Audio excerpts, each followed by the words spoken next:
Lesson 12 for March 14 to 20, From North and South to the Beautiful Land, read by Dr. Percy Harrold. Friday, March 20.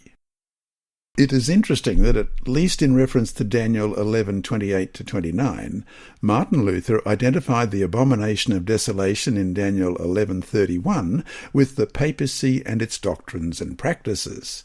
Thus the correlation of Daniel 11 with Daniel 7 and 8 reinforces the view of Luther and many other Protestant commentators that the institution of the papacy and its teachings constitutes the fulfilment of these prophecies in history. In this connection, Ellen White wrote in The Great Controversy, page 62, "No church within the limits of Romish jurisdiction was long left undisturbed in the enjoyment of freedom of conscience. No sooner had the papacy obtained power than she stretched out her arms to crush all that refused to acknowledge her sway, and one after another the churches submitted to her dominion." And that brings us to our 4 discussion questions for this week. 1. How can we be sensitive to the feelings of others, yet not compromise on what the Bible teaches regarding the role of Rome in the last days? 2. Daniel 11:33 reads, "And those of the people who understand shall instruct many, yet for many days they shall fall by sword and flame, by captivity and plundering." What does this text say about the fate of some of God's faithful people? What does the text say, too, about what some of these faithful people are doing before they are martyred? What message is there for us today? 3. Daniel 11:36 reads, "Then the king shall do according to his own will.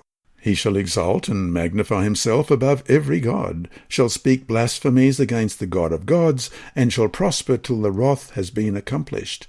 For what has been determined shall be done." Of whom and what does this remind you?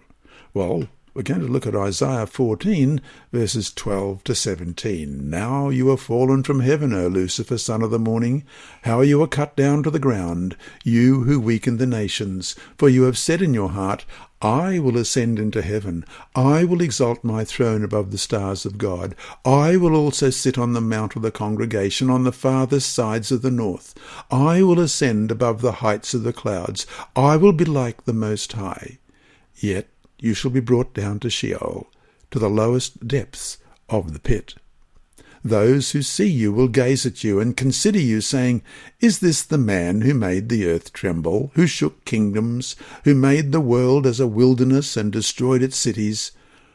Who did not open the house of his prisoners?"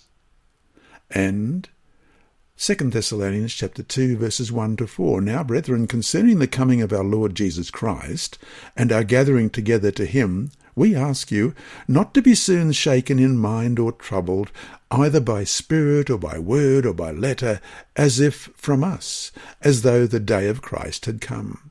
Let no one deceive you by any means, for that day will not come unless the falling away comes first, and the man of sin is revealed, the son of perdition, who opposes and exalts himself above all that is called God or that is worshipped, so that he sits as God in the temple of God, showing himself that he is God." And 4. Daniel 11:27, 29 and 35 use the phrase "Lamoed," the appointed time. What does this tell us again about God's control of history? Daniel 11, verse 27, "Both these kings' hearts shall be bent on evil, and they shall speak lies at the same table, but it shall not prosper, for the end will still be at the appointed time." And verse 29, "At the appointed time he shall return and go toward the south, but it shall not be like the former or the latter." And verse 35, "And some of those of understanding shall fall to refine them, purify them, and make them white until the time of the end, because it is still for the appointed time." Inside Story.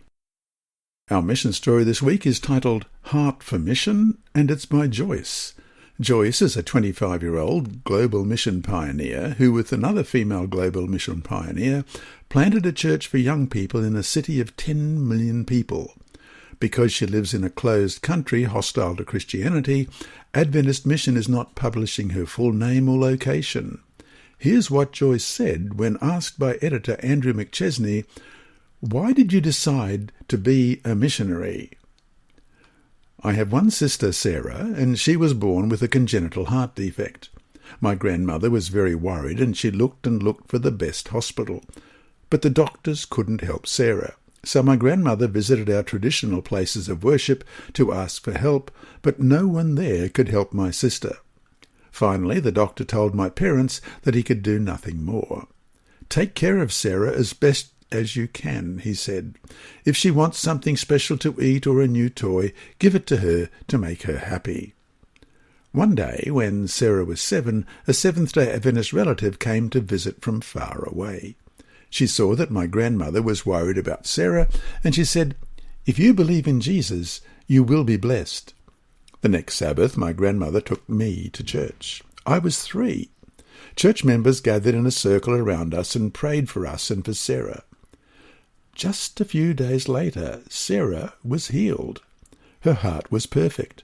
The doctor couldn't believe it. He ran several medical tests and he couldn't find any problems with Sarah's heart. It was a miracle. The miracle changed my family. My grandmother and my parents started going to church every Sabbath, and soon they were baptized. Then my parents decided that they wanted to tell other people about Jesus.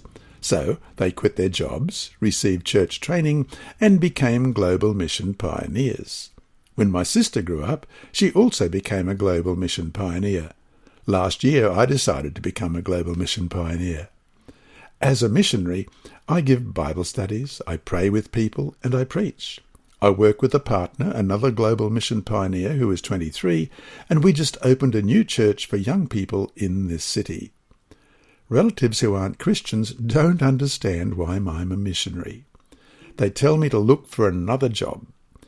Sometimes I feel discouraged when I hear such negative words, but my parents pray for me. My mother even fasts and prays for me on Sabbaths. My parents remind me that I am not working for man, I am working for God. My parents are right.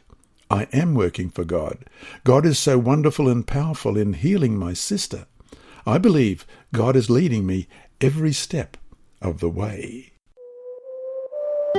This lesson was read by Dr. Percy Harrold for Christian Services for the Blind and Hearing Impaired, Christian Record Services for the Blind, the Sabbath School Department, and Hope Channel. You can also listen on the official Sabbath School 4 app and the Apple iTunes app, Sabbath School with Percy Harrold. Remember, God is always faithful.